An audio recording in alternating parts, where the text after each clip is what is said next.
Is carbon dioxide the thermostat on the wall causing global warming that will destroy Earth? Or is the opposite true? This is the empirical evidence using the best practice method for precedence analysis, known to laypeople as cause-effect analysis. It allows scientists to weigh the evidence and make their own conclusions. Let's start with common ground where climate records support the IPCC, NASA, and NOAA. Climate change is real.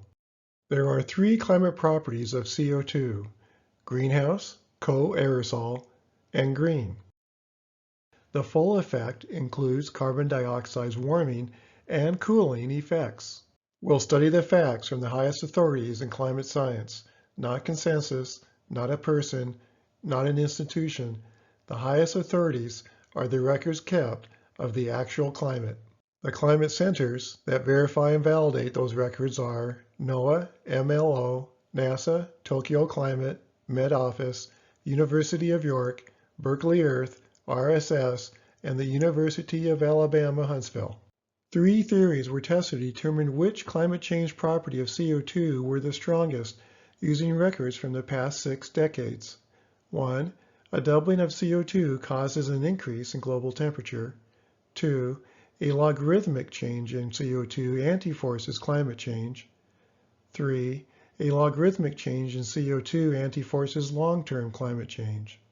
For each theory, the study will determine the level of forcing or anti-forcing and test if those factors are significantly different than zero in the direction specified by the theory. Both theories state changes cause changes, so climate records must be converted to changes and tested per best practice at all unbiased legs. The results will be shown in graphs. The horizontal scale shows the leg and duration.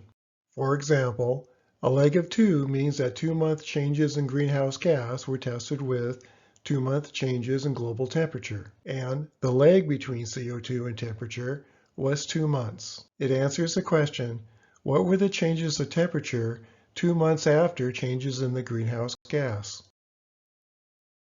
It should be noted that other ways to test were tried in an attempt to nullify or reverse the results. But the relationship between greenhouse gases and global temperature are so strong that every method tried did not affect the conclusion.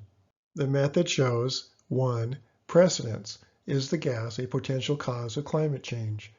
2. Cumulative effect. How does the response grow with time? And 3. Lasting power.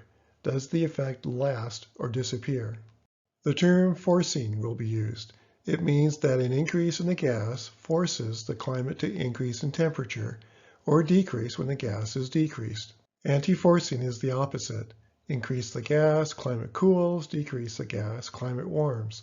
Or more accurately, during natural global warming, an increase in the gas dampens or reverses climate change. The vertical scale shows if the full effect of carbon dioxide causes warming or cooling. Results above the line mean that more carbon dioxide in the atmosphere causes warming. Results below the line mean that more carbon dioxide causes cooling. 3% means that changes in the gas cause 3% of the variation of global temperature. 0% means that the gas does not force temperature at all. Minus 1% means that changes in the gas cause 1% of the variation of temperature, but negatively, anti-forcing. Rather than causing global warming, the gas caused cooling. The nature and strength of the relationship between the cause-effect of a gas and temperature is shown on a high-low mean bar. This bar shows that the gas at a leg of 3 months potentially causes about 0.8% of temperature change, but it could explain as much as 1.5% or 1% through anti-forcing within a 95% range of confidence. The bar shows the sum of all relationship types: direct, indirect, associative, feedback, spiral, multiple, multivariate, spurious, coincidental, fast, slow, and many other relationship types. And finally, the word confidence will be used. In science, some fields are okay with 95% confidence. That equates to a 5% chance or 1 in 20 chance that the results are random. With world policy weighing the ills of warming versus the ills of suffocating forests and crops, a higher level of assurance seemed more appropriate. Look for 5 nines, 99.999% or higher confidence. Shown here are the various components of the greenhouse gases and global temperature. As part of best practices, trend, diurnal or daily, and seasonal cycles were removed. This was done to ensure that the results are not strongly biased by trend, diurnal, or seasonal cycles that can be affected by solar cycles. The cause-effect relationship found in the stationary components between CO2 and T is the same cause-effect relationship found between their trends and other components. So removing the trend and other components does not affect the result because the underlying cause-effect of the physics between CO2 and T does not magically vary by component. Another reason for analyzing the stationary component of each variable is because this test is being conducted in the real world, not in a lab.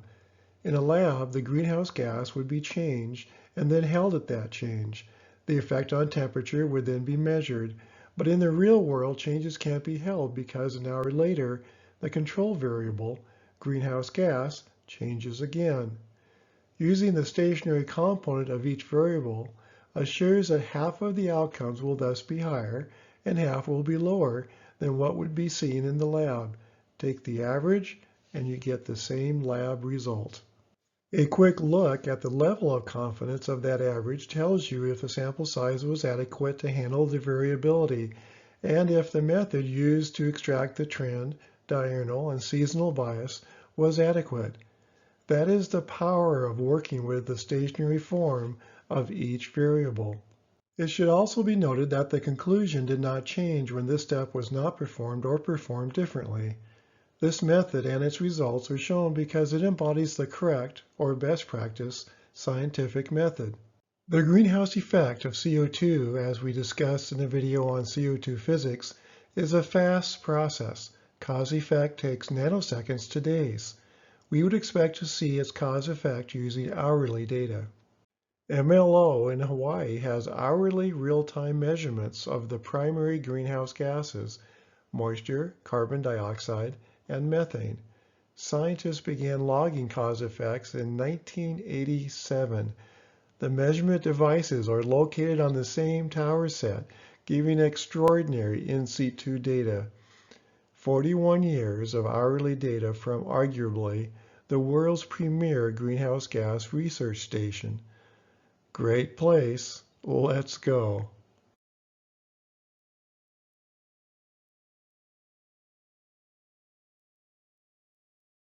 The purpose of these fast reaction tests are to see the greenhouse gas effects. Are the records and methods at a high enough fidelity to detect greenhouse gas effects directly in the atmosphere? And will atmospheric moisture, methane, or carbon dioxide be the most powerful climate forcers? The legs are in hours and days. First up is the most powerful greenhouse gas, atmospheric moisture. Greenhouse forcing is detected in the first 6 hours at extraordinary confidence. Then 1 day later, forcing gets huge. It takes a change in atmospheric moisture about a week to 2 months for maximum absorption of long-wave radiation, 3 to 4% forcing with extraordinary confidence. Next up, methane.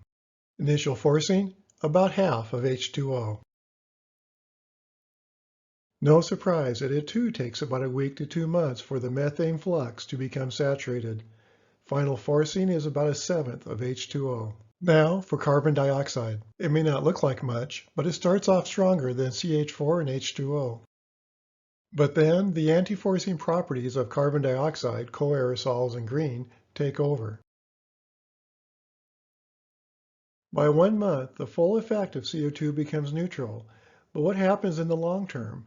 Will it begin to force as the aerosol effect wears off, or will it anti-force as green effects grow? Let's summarize gases with greenhouse properties. Carbon dioxide, methane, and atmospheric moisture.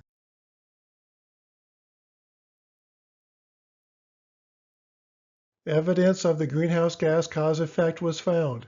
As expected, greenhouse effects were seen in the first hour. Greenhouse effects were at full strength and lasting after a week to 2 months. validating that the MLO records were at a high enough fidelity for using the best practice method for precedence cause-effect analysis. The gases ranked as follows: atmospheric moisture, methane.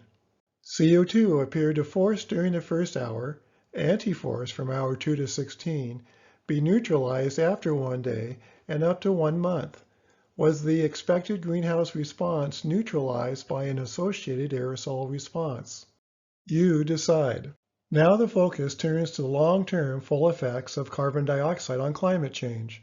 For that, we turn to monthly records, because life that cools first has to grow in response to an increase in CO2. Examples are more phytoplankton, vegetation, or seeds, and larger phytoplankton, or taller or wider vegetation. The charts are similar, but first we need to shift the scale to show stronger anti-forcing. That's better. The horizontal scale will now show long-term cause effects in months. What are the facts from NASA? After 5 months, global cooling every time. The facts according to Berkeley Earth, cooling every time. The facts according to the University of York, cooling every time. The facts according to Hadley Met Center, cooling every time. And the facts according to Tokyo Regional World Climate Center, cooling every time. As with the other recorded facts from the highest authorities, carbon dioxide continues to cool the climate year after year, decade after decade after decade. But before you jump up and friend carbon dioxide, let's first see the facts from the final 3 highest authorities on climate change. These facts all come from advanced buoys. 2 also use satellites to see global temperature.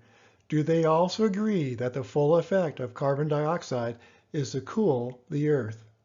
And I sincerely apologize to those that believe that the full effect of carbon dioxide is to cause global warming, because the scale needs to be adjusted again to show even stronger cooling.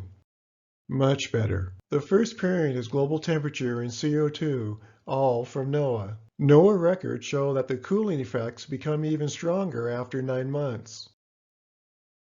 Now NOAA CO2 buoys and RSS satellites. The facts from their records, even stronger cooling.